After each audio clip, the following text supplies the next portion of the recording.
Riley punya dark secret yang akan kita pecahkan, yang belum pernah diungkap siapapun, baru Abang yang mengungkapnya.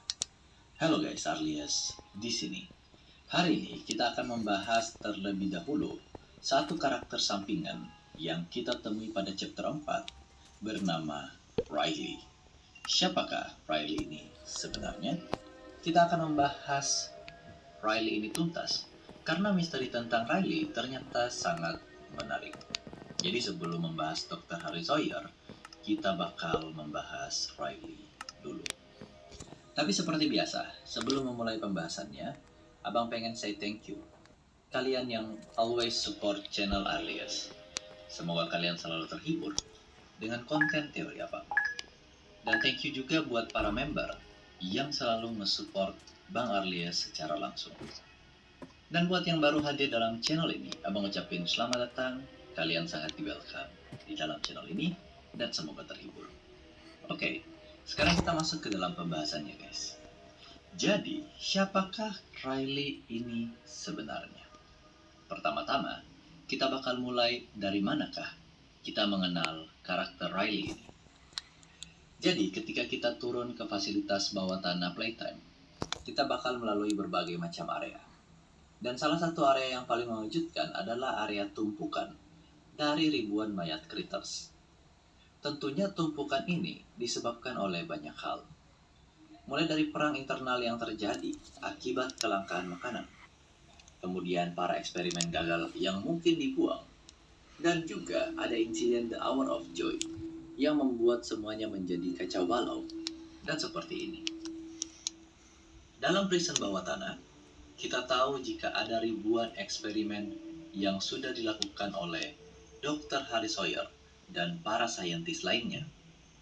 Nah, tidak semua eksperimen ini pintar, seperti Yarnabi yang tidak bisa berbicara, dan lebih terlihat seperti hewan peliharaan. Ada beberapa eksperimen yang memang bertindak sebagai binatang buas saja. Makanya ketika The Hour of Joy terjadi, pastinya para binatang buas ini tidak hanya menyerang manusia, namun juga menyerang satu sama lainnya. Apalagi, dikatakan jika ada yang menentang prototipe, maka mereka akan menjadi cemilan oleh eksperimen dengan tubuh yang lebih besar, termasuk catnap. Nah, pada saat kita menyusuri tumpukan mayat, para eksperimen ini, kita bakal menemukan kertas jurnal yang ditulis oleh seorang anak bernama Riley. Pada kertas pertamanya, kita mengetahui jika Riley adalah anak yang dulunya pernah merasakan kasih sayang kedua orang tuanya dalam waktu yang cukup lama. Namun orang tuanya itu meninggal dunia karena sesuatu. Dan ini menyebabkan Riley menjadi sendirian. Di sini, Riley itu dibawa masuk ke dalam playcare, fasilitas anak-anak yang tidak punya orang tua atau kehilangan orang tuanya. Dalam surat ini tertulis 2 weeks since the fire. Jadi bisa kita asumsikan kalau mungkin orang tua Riley itu meninggal dunia akibat kebakaran rumah. Dan hanya Riley yang berhasil selamat. 2 minggu setelah kebakaran tersebut, dia dibawa masuk ke dalam playcare. Tanggal Riley menulis surat pertama adalah 8 Agustus 1994, 1 tahun sebelum The Hour of Joy. Dan di sini Riley itu berumur 12 tahun. Dalam minggu pertamanya di playcare, dia tidak tahu harus ngapain. Walaupun Riley diberikan kamar yang baik dan juga beberapa mainan, nah banyak konselor yang menyarankan Riley itu bergaul dengan anak-anak lain. Namun Riley merasa berbeda dengan yang lain, karena dia pernah punya orang tua. Dan Riley bilang, jika kemungkinan banyak, anak-anak di sini bahkan tidak lagi mengingat orang tua mereka siapa. Namun salah satu konselor yang baik menyuruhnya untuk menulis saja jurnal, agar dia merasa baikan.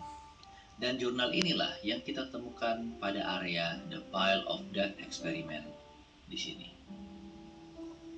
Jurnal ini akan dibagi menjadi 5 kertas dan memperlihatkan proses Riley dari seorang anak yang tidak bersalah menjadi monster yang mengerikan akibat eksperimen. Tapi, dicatat jika Riley punya hati yang baik.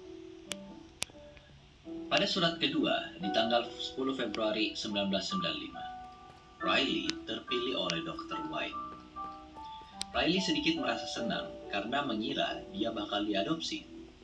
Dia juga meminta untuk tetap membawa buku jurnalnya dan ternyata diizinkan. Pada surat ketiga, barulah terungkap jika ternyata Riley terpilih bukan untuk diadopsi, melainkan untuk menjadi subjek eksperimen dari Dr. White. Riley bahkan sudah tidak ingat tanggal berapa karena di surat ini tidak ada lagi tanggalnya. Karena dia diberikan suntikan tidur dan dibawa pergi ke bawah tanah, jauh di bawah tanah, untuk diotak-atik. Riley merasakan kulitnya itu terbuka dan tubuhnya dijadikan bahan eksperimen. Ketika dia terbangun, ternyata tubuhnya bukan lagi dalam bentuk manusia, melainkan sebuah eksperimen. Hal ini menyebabkan dia berteriak histeris, karena yang dia rasakan semuanya sakit. Dia mencoba untuk menulis, walaupun beberapa kali gagal karena pulpennya terjatuh. Namun dia bisa merasakan jarinya, tetapi tidak dapat memisah-misahkan jarinya. Nah, hal ini unik guys, karena pada surat pertama dan kedua, kita bisa melihat jika tulisan tangan dari Riley itu sangat rapi. Sekarang, pada surat ketiga, tulisannya mulai berantakan dan coretannya menjadi lebih kasar. Ini karena tangan yang sekarang itu sudah dalam bentuk eksperimen, yang kemungkinan besar susah untuk dikendalikan dan mungkin ada hubungannya dengan kisi-misi. Namun nanti kita akan bahas secara tuntas. Nah, pada surat keempat, sepertinya kotak sel tempat Riley di penjara itu bakal dipindahkan. Namun dalam perjalanan, kendaraan pemindahnya itu terguncang hingga terbalik dan menyebabkan pintu sel terbuka. Yang Riley dengar adalah banyaknya teriakan. Namun semua teriakan itu berhenti setelah kurang lebih 1 jam. Dia mengurung di dalam karena takut untuk keluar. Namun setelah semuanya itu sudah tidak lagi berteriak, dia mencoba untuk keluar dan melihat banyak tumpukan mayat yang kemungkinan bercampur antara manusia dan juga ribuan eksperimen.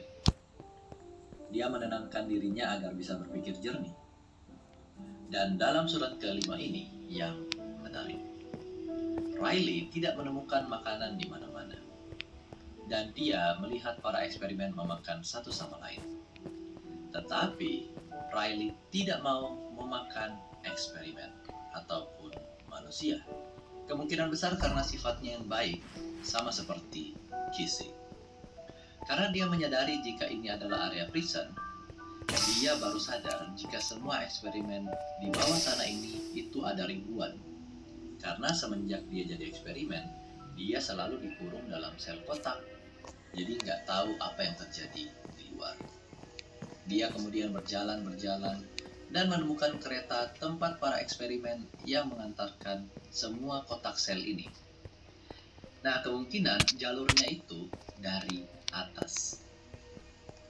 Konduktor keretanya sudah mati guys, seperti yang kita lihat dekat pintu. Dan Riley sengaja mengambil kunci dari konduktor ini. Dia bilang kunci ini akan membuat anak-anak lain itu tidak lagi menderita, karena kunci ini yang menyebabkan perpindahan sel. Riley ingin menyembunyikannya agar tidak ada lagi kereta atau kendaraan yang datang ke sini. Dia ingin berbuat baik dan bilang walaupun hanya bisa menyelamatkan 1 nyawa saja, dia akan melakukannya. Dari sini guys, kita tahu jika Riley adalah sosok anak dengan tingkat kepedulian yang sangat amat tinggi. Bahkan menurut abang, mungkin lebih tinggi dari Matthew yang terperangkap dalam Doi the Doman. Karena di satu sisi, Matthew pernah ingin untuk kabur tetapi dia kembali. Sedangkan Riley itu dari awal punya tingkat kepedulian yang sangat tinggi, dia bahkan tidak memakan eksperimen lain. Menurut Riley, tidak ada yang harus hidup dalam neraka seperti ini. Makanya, kita mendapati tubuh Riley di atas salah satu kotak sel atau kontainer dengan keadaan sudah mati, tidak utuh. Tengkoraknya terlihat, kedua tangannya hilang, kemungkinan termakan oleh eksperimen lain. Setengah badannya juga hilang, dan terdapat kunci pada perutnya. Jadi sekarang waktunya kita berteori, guys. Siapakah sebenarnya Riley ini? Apa yang terjadi padanya? Mengapa kunci ini bisa ada di perutnya? Pertama-tama, mengapa kunci ini bisa ada di perutnya? Itu ada dua teori, guys. Yang pertama adalah Riley sengaja memakan kunci ini untuk menyembunyikannya.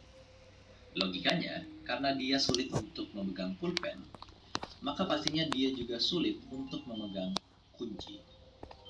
Jadi ketika dia berhasil memegang kunci tersebut, dia langsung memakannya agar kunci yang dia sudah pegang itu aman dan tidak jatuh.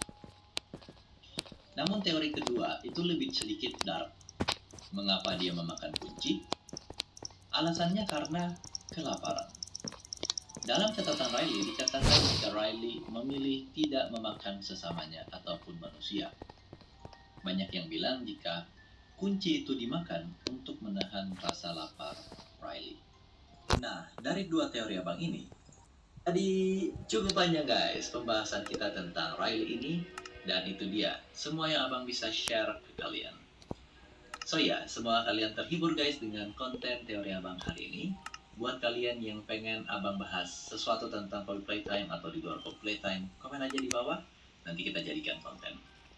Dan pastinya untuk yang punya pendapat lain, jangan sungkan-sungkan untuk taruh di kolom komentar yang ada di bawah. Oke guys, untuk hari ini abang pikir cukup sampai di sini pembahasan kita. Thank you udah nonton sampai selesai.